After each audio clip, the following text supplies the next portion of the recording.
বদল হবে। এবার বুঝবে মালার কি জ্বালা। কি বললে? হ্যাঁ?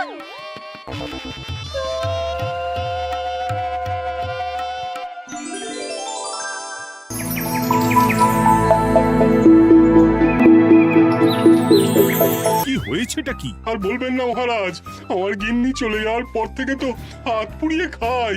আজকে সত্যি সত্যি রান্না করতে গিয়ে হাত পুড়ে গেছে, তাই তো? হ্যাঁ মহারাজ, আপনি একদম ঠিক ধরেছেন। বেশ, বুঝলাম, কিন্তু এখনো গোপাল এলো না।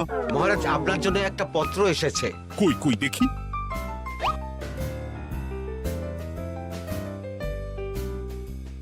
ঠিক আছে, তুমি এখন এসো।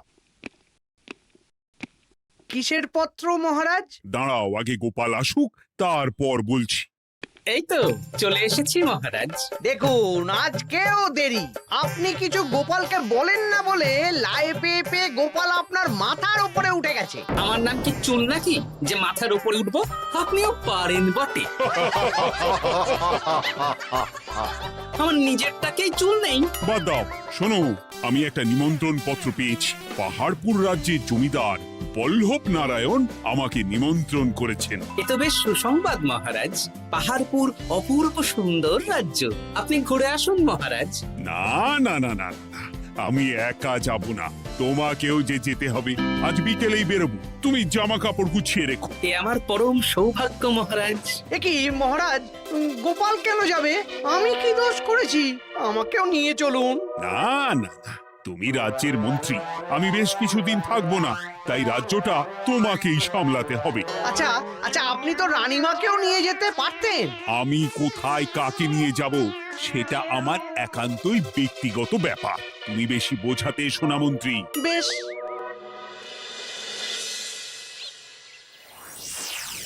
গোপাল গোপাল আর গোপাল, এই গোপালের জন্যে আমাদের কপালটাই মন্দ থেকে গেল। মন্দ না, বলুন বন্ধ থেকে গেল। সব সুযোগ ওই গোপাল পাবে, আর আমাদের বেলা ছাই। আজকেও গোপাল রাজসভায় দেরি করে এলো, তবুও বেটাকে মহারাজ কিছু বললেন না। বলবে কি? উল্টে মহারাজই তো গোপালকে ঘুরতে নিয়ে যাচ্ছেন। পাহাড়পুরে গিয়ে ভালো মন্দ আহার করবে গোপাল, আর আমি রাজ্য পাহারা দেব। হ্যাঁ, ঘেন্না ধরে গেল এই জীবনে। গোপাল যতদিন আছে ততদিন কিন্তু আমরা ওই ফুলে ফেপে উঠতে পারবো না। গোপালের যেন 7 খুন মাফ। আমরা তো বানের জলে ভেসে এসেছি। আপনি তো গোপালকে তাড়ানোর অনেক চেষ্টা করেছেন, কিন্তু কিছুতেই কিছু হয়নি। হবে কি করে? গোপালের একে ওই ক্ষুরোধার বুদ্ধি, তারপর মহারাজের উপর অগাধ বিশ্বাস, দুটো মিলেমিশে এক হয়ে গেছে। মাঝে মাঝে তো মনে হয় বেটাকে মেরেই ফেলি। আমার দু চক্ষের বিষ।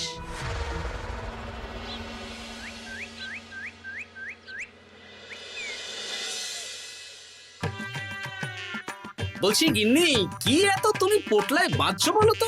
এত দূরের রাস্তা, তাই শুকনো খাবার ভালো করে বেঁধে দিচ্ছি। হ্যাঁ, তা কি কি দিয়েছো শুনি? ভিজে চিড়ে দিয়েছি, মুড়ি, নারকোল কুচো, চিনি দিয়েছি। হ্যাঁ, ব্যাস, আর কিচ্ছু দিতে হবে না। আমার সাথে তো মহারাজও যাচ্ছেন। আমি একটু বেশি করে দিয়েছি গো। দূর, সে কথা বলিনি। মহারাজ যাচ্ছেন তো, তাই মহারাজও নিশ্চয়ই রাজবাড়ি থেকে ভালো মন্দ খাবার নিয়ে আসবেন। যে যার নিজের তালে থাকে। কি আর করবো গিন্নি, উদরকে আদর করে যা সুখ, তার অন্য কিছুতে নেই। বেশ বেশ, সাবধানে যেও। হ্যাঁ, তুমিও সাবধানে থেকো কিন্তু। আর নাতনি নাতনিগুলো এলে তাদের জানিয়ে দিও যে দাদু বেশ কিছুদিন থাকবে না। ঠিক আছে গো, ঠিক আছে। সাবধানে যাবেন মহারাজ।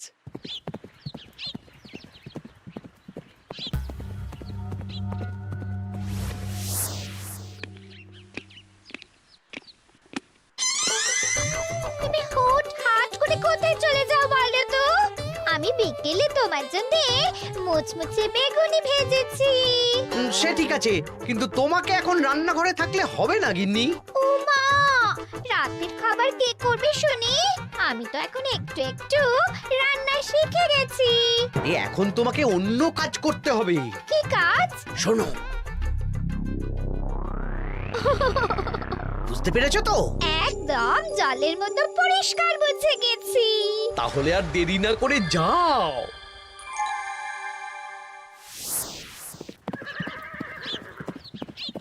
মহারাজ একটা কথা বলতে পারি? বলো গোপাল। আমরা পাহাড়পুর জমিদার বাড়িতে যাচ্ছি কেন? তুমি তো জানো আমাদের সেনাপতি এখন একা একাই নিজের সংসার সামলায়। হ্যাঁ, ওই ঘটনার পর থেকে তো সেনাপতির জন্য ভালো পাত্রীও পাওয়া যায়নি। পাহাড়পুরের জমিদার বল্লভ নারায়ণের একমাত্র কন্যা এখন বিবাহযোগ্যা, তাই আমি আর তুমি দেখতে যাচ্ছি। সেনাপতিকেও সাথে নিয়ে গেলে হতো। না, আগে আমরা যাব, মেয়েটা কেমন সেটা বিচার বিবেচনা করে ফিরে আসবো। তারপর যদি সেনাপতি রাজি হয় তখন আমরা বাকি ব্যবস্থার দিকে এগোবো, তাই তো? একদম তাই। আর তোমার চেয়ে ভালো মানুষ চেনার ক্ষমতা আমার জানা আর কেউ নেই, সেই জন্যই তো তোমাকে নিয়ে এলাম। এ আমার পরম সৌভাগ্য মহারাজ।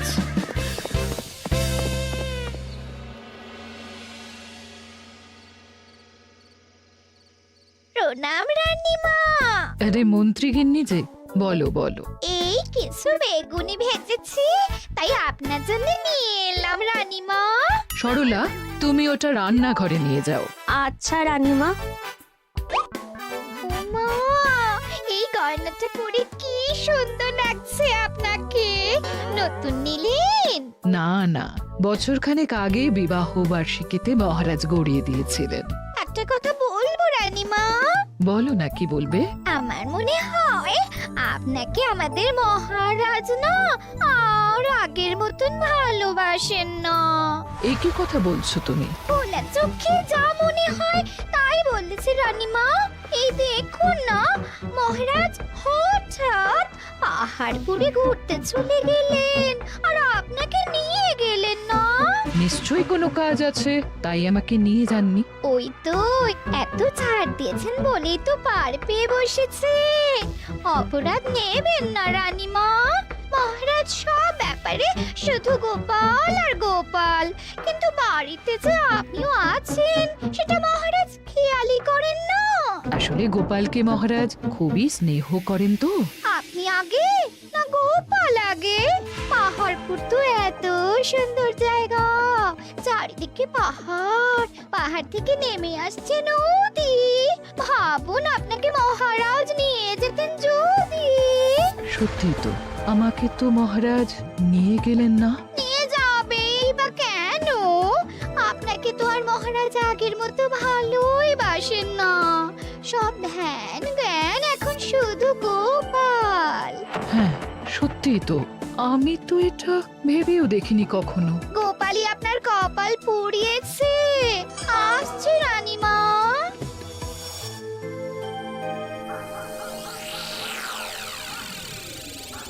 কি গো গিন্নি, আমি যেমন যেমন বলেছি তুমি তেমন তেমন রানীমাকে বুঝিয়েছো তো? হ্যাঁ হ্যাঁ, আমি একেবারে এমন ভাবে কানে পুষ্পন্ত ঢেলেছি, রানীমার কান মাথা সব সব ভরে গেছে। এবার শুধু মাঝে মাঝে ইন্ধন জুগিয়ে যেতে হবে, বুঝলে? তারপরে তোমার পথের কাঁটা ফাঁকা হয়ে যাবে। আর একবার গোপাল সরে গেলেই আর কোনো চিন্তা নেই। দু হাত ভরে রোজগার করবে গো।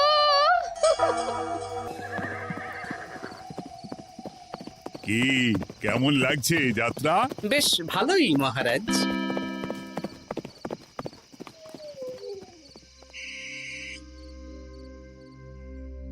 রানীমা, খাবার কি আমি এই ঘরে নিয়ে আসবো? না, আজ আমি কিচ্ছু খাবো না, কিচ্ছু না, খিদে নেই, যাও। এ কি রানীমা, আপনি তো সেই দুপুরের পর কিছুই খাননি। তোমাকে একবার কিছু বললে তুমি বুঝতে পারো না? বলেছি তো আমার খিদে নেই, আমাকে বিরক্ত করো না, যাও।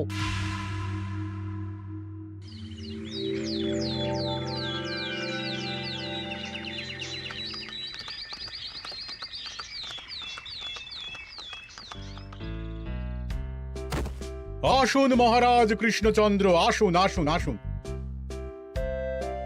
কি সুন্দর জায়গায় পাহাড়পুর, মনে হচ্ছে বেশ কিছুদিন থেকে যাই। তা থেকে যান না। এখন যে কাজে এসেছি সেটা আগে করে নি, তারপর যদি সব ঠিকঠাক তখন তো আবার আসতে হবে। তাও ঠিক। এই বিমলা মা, এদিকে আয়। এই নিন কমলা লেবুর শরবত। বেশ সুন্দরী দেখতে মহারাজ। নিজের মেয়ে বলে বলছি না, বিমলা সব কাজ নিজের হাতে করে। বাড়িতে পাঁচটা দাসী আছে, তাদের কাজই করতে দেয় না। বাহ বাহ বাহ, ভালোই তো। আপনার মেয়েকে তো বেশ লক্ষ্মীমন্ত দেখতে। ও অনেক ছোটবেলায় মাকে হারিয়েছে, কিন্তু নিজের ইচ্ছে পড়াশুনো, রান্না বান্না সব শিখেছে। যেমন হাতের রান্না, তেমনই মাথায় বুদ্ধি। রান্না তো খেলেই বুঝতে পারবো। হ্যাঁ, আজ দুপুরে সব রান্না তো নিজের হাতেই করছে। আমি ওকে কিছু প্রশ্ন করতে চাই। দাঁড়িয়ে আছো কেন মা? বসো। মহারাজ, আপনার অনুমতি নিয়ে আমি বিমলাকে কিছু প্রশ্ন করতে চাই। করো না। আচ্ছা বিমলা, তোমার বয়স কত? আসছে শ্রাবণে আমি 19 বছরে পড়ব। আচ্ছা, শ্রাবণ মাসে জন্ম, বর্ষাকালে। বেশ বেশ। আচ্ছা বলো তো, মেঘের ডাকে জল ছেড়ে ডাঙায় উঠে পড়ে, মানুষ তাকে হাতে পেলে নিয়ে যায় ঘরে, এটা কি? কই মাছ। বাহ বাহ, এবার বলো তো, এমন কোন জিনিস যেটা একান্তই তোমার কিন্তু অন্যেরা বেশি ব্যবহার করে? আমার নাম। বাহ বাহ বাহ বাহ বাহ, খুব সুন্দর খুব সুন্দর। আপনার মেয়ের মাথায় বুদ্ধি আছে। আর আচ্ছা আচ্ছা, আরেকটা প্রশ্ন করব। বলো তো, একটা অঙ্ক পরীক্ষায় তোমার বাবা 100-তে 90 পেয়েছে, তুমি 100-তে 100 পেয়েছো, আর আমি 100-তে 95 পেয়েছি। তাহলে কে বেশি বুদ্ধিমান? আপনি বেশি বুদ্ধিমান। এমা, এটা তুই কি বললি রে? তুই তো 100-তে 100 পেয়েছিস, তাহলে তুই বেশি বুদ্ধিমান হবি না? না না, আমি হলে তো বুদ্ধিমতী হব। দারুণ দারুণ। জমিদার মশাই, আপনার মেয়ে সত্যি বুদ্ধিমান, না মানে বুদ্ধিমতী। এবার দুপুরের ভুরি ভোজটা খেলেই বুঝতে পারবো হাতের জাদু।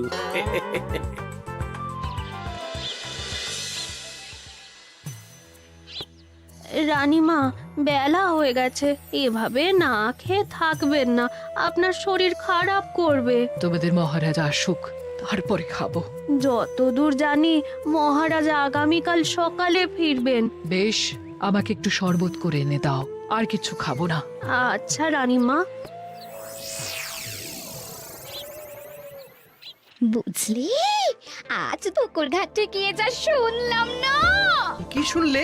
রানীমা গতকাল বিকেল থেকে কিচ্ছু খাচ্ছেন না, মহারাজের ওপর রাগ করে। এখন রানীমার রাগ, এরপর ভাগ গোপাল ভাগ।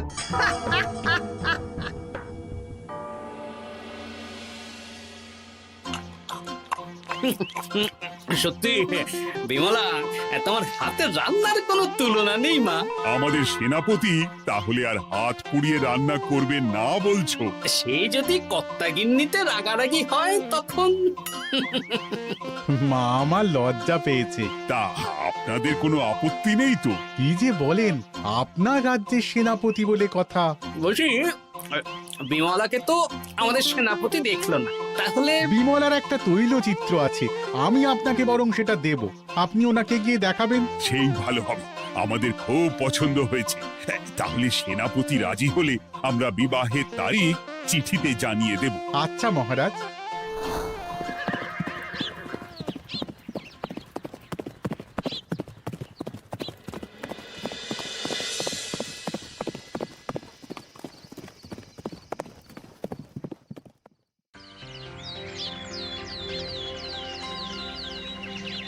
মহারাজ, আমি তাহলে আসি।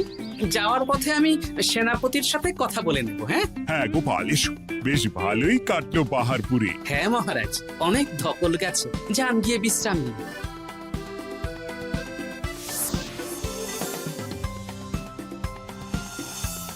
কি সেনাপতি, পছন্দ তো? হ্যাঁ, খুব পছন্দ হয়েছে গোপাল। তোমার চোখ তো দেখছি একেবারে জহুরের চোখ।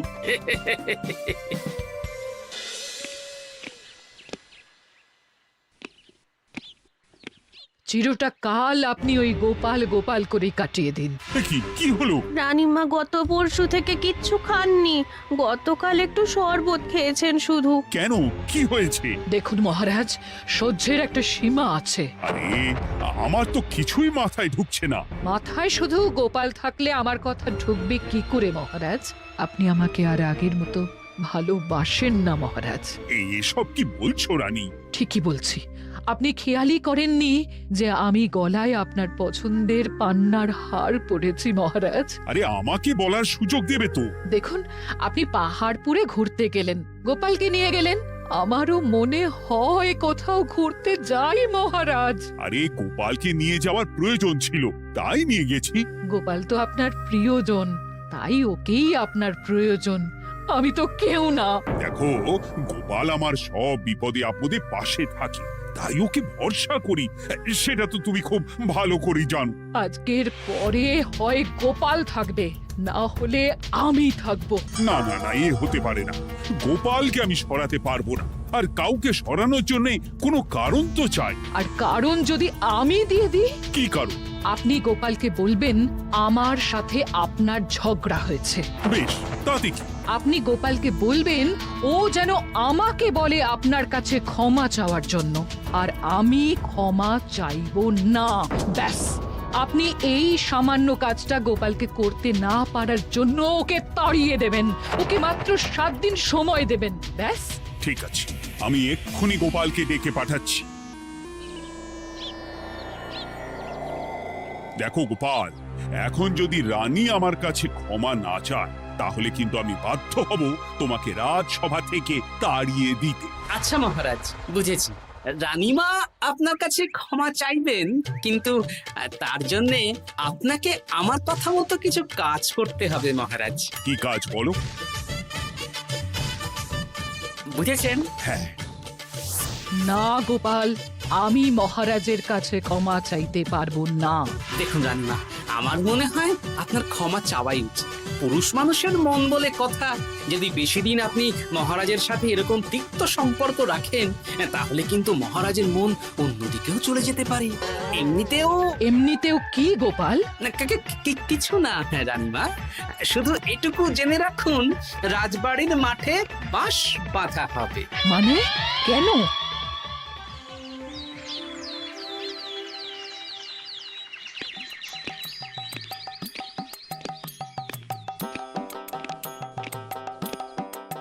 আসতে পারি মহারাজ? হ্যাঁ, এসো এসো। বলছি, আমি তাহলে জমিদার বাড়িতে বিবাহের দিনক্ষণ ওই চিঠি লিখে জানিয়ে দিচ্ছি। হ্যাঁ, জানিয়ে দাও গোপাল।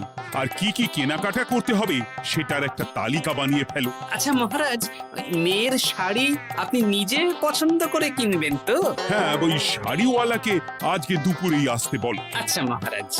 বিয়ের শাড়ি, কেনাকাটা, এসব কি মহারাজ? সেসব বলা যাবে না রানী, সময় হলে জানতেই পারবে।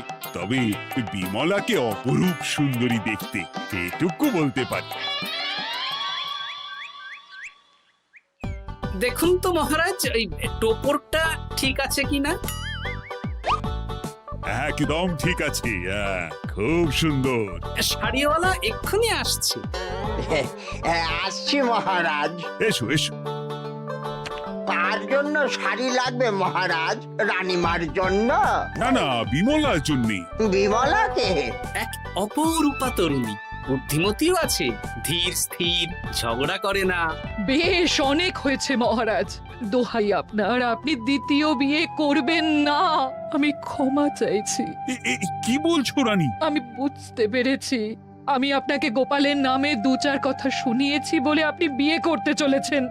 আমি আর রাগারাগি করব না, আমাকে ক্ষমা করুন। ব্যাস, রানীমা ক্ষমা চেয়ে নিয়েছেন, মানে আমার চাকরিটা থাকছে। হ্যাঁ গোপাল, হ্যাঁ, দোহাই তোমার, মহারাজকে বিপথে চালিত করো না। আরে দূর, আমি বিয়ে করছি নাকি? বিয়ে তো হবে সেনাপতির। ওর জন্যই তো পাত্রী দেখতে পাহাড়পুরে গেছিলাম, গোপাল আর আমি। তার মানে মন্ত্রীর বউ আমাকে ভুল বোঝালো? আবার মন্ত্রীর কোনো ষড়যন্ত্র হবে, ওকে না নিয়ে গিয়ে গোপালকে নিয়ে গেলাম বলে। সেনাপতির বিয়ের আগেই আপনি মন্ত্রী মশাইকে ধোলাইটা দিয়ে দিন। ঠিক বলেছ রানী, তুমি বরং শাড়ি পছন্দ করো, আর আমি চললাম মন্ত্রীকে ধোলাই দিতে।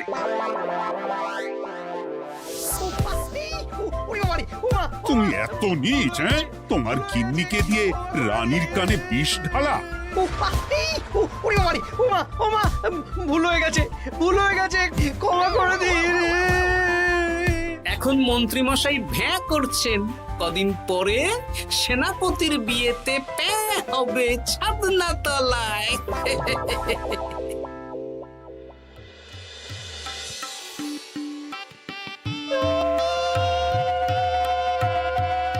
এবার মালা বদল হবে।